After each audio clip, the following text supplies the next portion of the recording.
It is never more alive than when we sleep. In the final line of the final speech, Easy for the dead to tell you to fight. And maybe it's true, maybe fighting's useless. I remember having a call with Tony saying, are we going to get away with this? But I'll tell you this. I made a case for it. I wrote a legal brief for it. I'd wake up early and be fighting. The final line in Marva's speech was, Start! Fight the Empire! fuck the Empire. Fuck the Empire. fuck the Empire.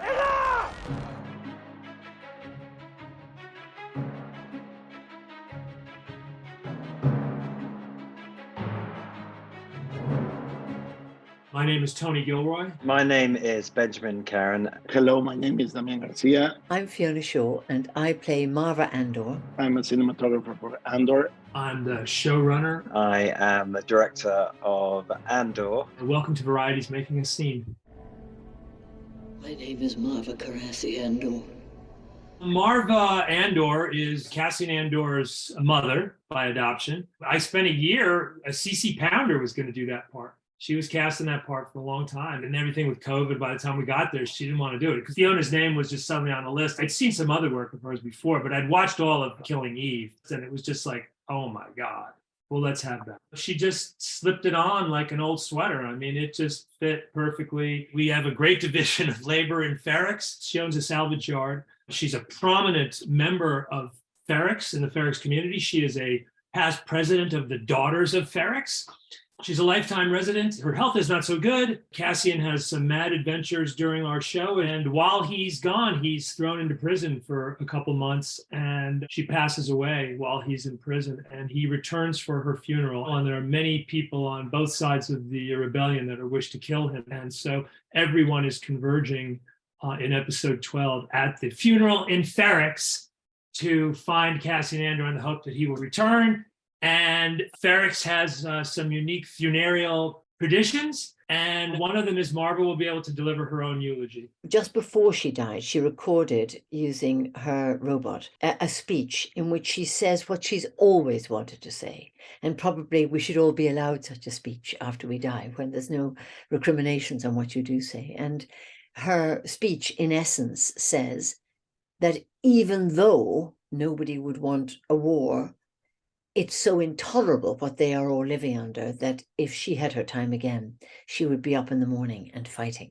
The music was live. Those were real musicians. The extras and the background people are listening to this music for a week beforehand, shooting the procession. I was not there. I should really shockingly say, which will probably be the biggest shock of the thing, I never got to visit Ferrex. I ran Ferrex from this room, right where I'm in right now, Holding my sister's hand as we walked all the way from Fountain Square.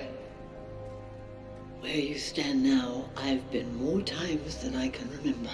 I'm a huge connoisseur of public speaking. I think I had fantasies about being a speechwriter at some point and taking a pay cut and doing that. But I remember writing that going on, and she says, I was 6, I think, the first time I touched a funerary stone and heard our music and felt our history, holding my sister's hand as we walked all the way from Fountain Square. I'm like, oh my God, now I'm plugged in. Now it's like, oh my God, of course. She's been here. She's heard how many of these speeches has she heard?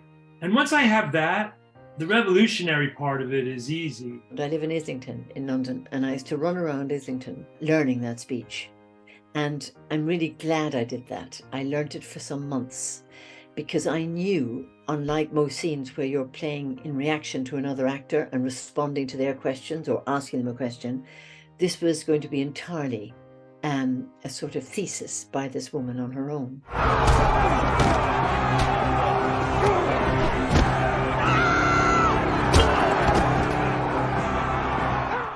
The moment that the funeral procession begins was viewed by myself and then by everybody else as a complete section. In August of 2020, I started getting together with Nick Britell in New York to work on the funeral music. I have a script, and I'm still probably at that point still working on it very urgently, with all of these things that have to happen. We have all these different balls in the air. Then at the center, we have Cassian's journey in the middle of it. He has to find out what's going on. He has to go through the tunnels. He has to come up the other side. He has to save Bix. He has to do all these various things. The big problem now, wow, we love our music. You know, we're designing these instruments, we're designing these costumes, we're designing this ritual. What's really complicated in making this sequence and making this scene, what's really complicated, and even complicated for people, experienced filmmakers on the show, and this is inside baseball for people who've done this kind of thing, but we have a lot of protein that we have to hit on camera. Jan Miles is cutting it, very experienced cutter, and my brother John is working with him. And now it turns into a math issue. We had this 8-minute piece of music, and the way that Tony had written this story, the rhythm of the action was very much interconnected with the music. There are many, many players on the set, and you've got all these different angles. You've got all of these different perspectives that we're trying to bring together and bring the audience on that journey. How do I keep the rhythm and the tension and the pacing to build throughout this piece? A lot of people really like storyboards. I've never made friends with storyboards in all my filmmaking experience. They don't help with time, and they don't really help with motion, and I never quite understand how they work. John Gilroy and I, we started the very first movie we made when we made Michael Clayton. We started making video previs, really shitty, cheap, cheesy, pre-phone, right? Pre-phone, little video cameras. So we were urging Jan and Ben Carin, Damián to go out, like dump the storyboards, get off your desk, go out to Marlow, to Ferrex, and walk it and shoot it on your phone and let Jan cut it, and let's keep putting it against our music as much as we possibly can. I went to set with my first AD and my Finn McGraw and my cinematographer Damián García, and with an iPhone, and we shot every single scene, including, you know, a bit later on when we had the musicians, because it was really important that I got the sort of jigsaw puzzle correct. So when we came to actually film it, the whole sequence had really already been shot on an iPhone and edited with my, you know, long-term collaborator, Jan Miles, so that we had the confidence to know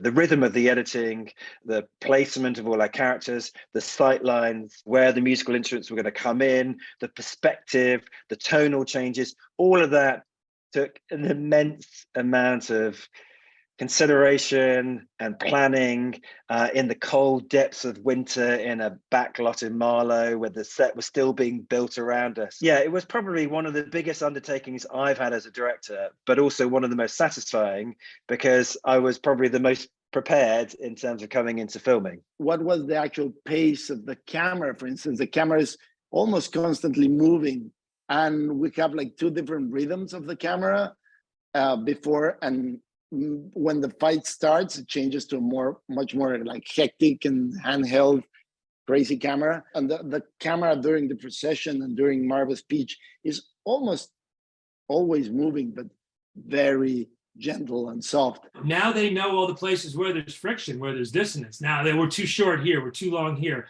We got to stay away from Cassian too much here. Now we begin to massage this thing into the beats we need, and we end up with an incredibly, I mean, this is about as articulated a piece of script. It's lines and scene numbers, just bang, bang, bang. And we knew by the time we got there where we were going to be for every single moment of it. That kind of science, that kind of mechanical engineering, if you will, about time and using this piece of music. And then in her speech, it's the same thing, because it's like, wow, we got Fiona doing this eulogy. Well, we want to see it all, but we can't see it all because Cassian has to go rescue Bix, and other people have to do stuff, and you have to find Luthen, and you have to see Cyril seeing Dedra on the street. We've had each other and Ferrex, our work, our days. We had each other and they left us alone. We kept the trade lanes open and they left us alone. There's one particular film which I'm a big fan of, which I remember mentioning to Tony Gilroy, and that was the Battle of Algiers. And there was something about the quality of that film, the way they portrayed the insurgents. I just felt that there was a lot of similarity with Rick's Road. And I remember sharing that with Tony, and he sort of went back and watched and was like, you know, that's it. That's exactly it. It was really nice to have that film close to us to kind of portray that second part of the episode 12 and all that street revolt. I think that was really important to us. These bastards. From the start. Fight the Empire! In the final line of the final speech, Marva whips the audience up. I don't think it's intentional. It's really she whips herself up. I think she goes through. And at the very end, she finally is angry and says, fuck the Empire. The final line in Marva's speech was, fuck the Empire. But Disney wouldn't let us use it. So we changed it to fight the Empire. I remember having a call with Tony saying, you know, are we going to get away with this? We had her say fuck the Empire. And I always knew that it was vulnerable. It wasn't like, oh my God, I have to have this. I made a case for it. I wrote a legal brief for it. You know, I wrote a memo on it and say, here's why I think it's economically prudent, and here's why I think it's good, and I understand if you don't want to do it. And also saying it's not a hill I'm going to die on. But I was like, that's amazing, Tony. It's like, yeah, goddammit.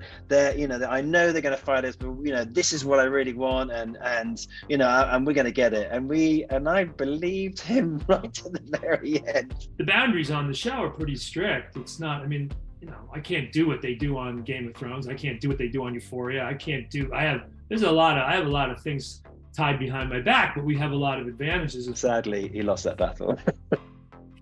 But in my head, when I see it on screen, I still hear fuck the Empire. And I'm pretty sure everyone else hears that. So, you know, fuck it.